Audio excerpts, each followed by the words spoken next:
Le charme de la France, c'est que c'est un pays de mode, et notamment de mode intellectuelle. Sur l'Europe, la mode a longtemps été l'Europe c'est compliqué, l'Europe c'est lointain, l'Europe c'est ennuyeux, parlons d'autre chose. Et depuis quelque temps, la mode c'est « Ouh là là, attention, les peuples sont de plus en plus anti-européens, le prochain Parlement européen va être balayé par une vague eurosceptique ». La réalité est exactement contraire. Depuis le Brexit, qui est la preuve par l'absurde de la nécessité de l'Union européenne, il n'y a quasiment plus aucun parti politique en Europe, même des partis nationalistes et populistes, qui défendent l'idée que leur pays doit quitter l'Union. Avons-nous vraiment mesuré comment, il y a 2 ans, Mme Le Pen a été amenée à annoncer officiellement qu'elle renonçait à proposer que la France quitte l'euro et l'Union européenne. Elle ne l'a pas fait de gaieté de cœur, elle l'a fait sous la pression de ses électeurs. La semaine dernière, événement historique, le parti le plus anciennement anti-européen, qui s'appelle le Parti de la gauche suédoise, a annoncé officiellement que désormais, il plaiderait en faveur du maintien de la Suède dans l'Union européenne. Et on observe un autre phénomène, qui est que des partis politiques nés de l'hostilité à l'Union européenne changent de programme. UKIP, qui a été le premier à faire un plaidoyer pour le Brexit, ne s'intéresse absolument plus au problème du Brexit, alors que le Brexit se négocie encore. Il est devenu un parti anti-immigré. Et les fondateurs de UKIP ont quitté UKIP pour cette raison. De la même manière, le parti d'extrême droite allemand AfD, qui a été créé il y a quelques années pour faire sortir l'Allemagne de l'euro. C'était un parti anti-européen.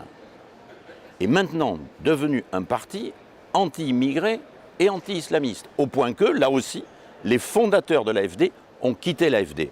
Alors, abandonner l'anti-Europe pour l'anti-immigré, ça n'est pas forcément un progrès moral ou un progrès politique.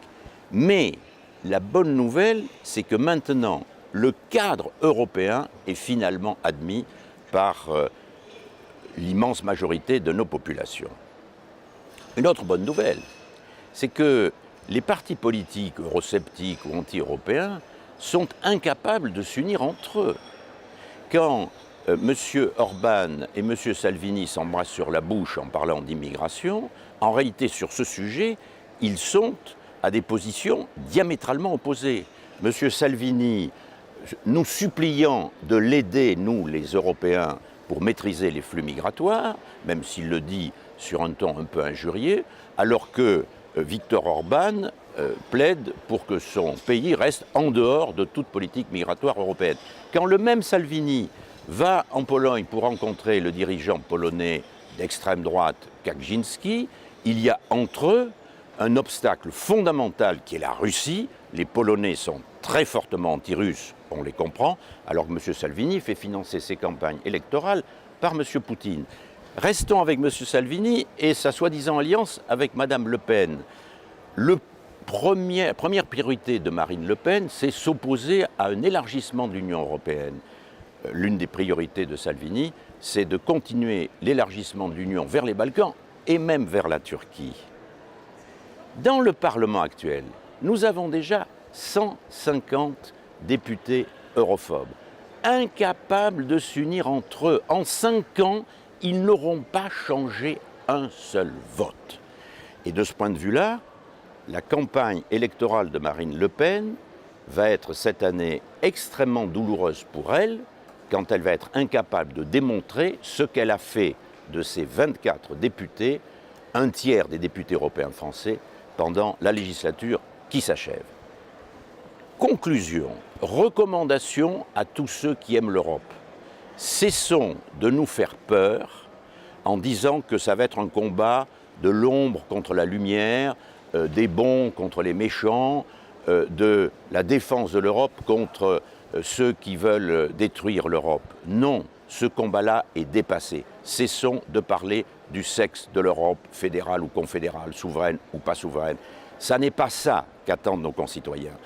Ils savent que l'Europe existe, ils savent que nous avons besoin de l'Europe, que c'est l'intérêt majeur de la France. Ce qu'ils attendent, c'est que nous soyons capables de dire et de démontrer ce que nous allons faire ensemble au niveau européen vis-à-vis des défis du XXIe siècle, vis-à-vis de l'économie numérique et des progrès scientifiques du XXIe siècle, vis-à-vis des enjeux planétaires de lutte contre le changement climatique, vis-à-vis de la politique commerciale, vis-à-vis de la sécurité intérieure et extérieure, vis-à-vis des flux migratoires. C'est cela que les citoyens attendent de nous.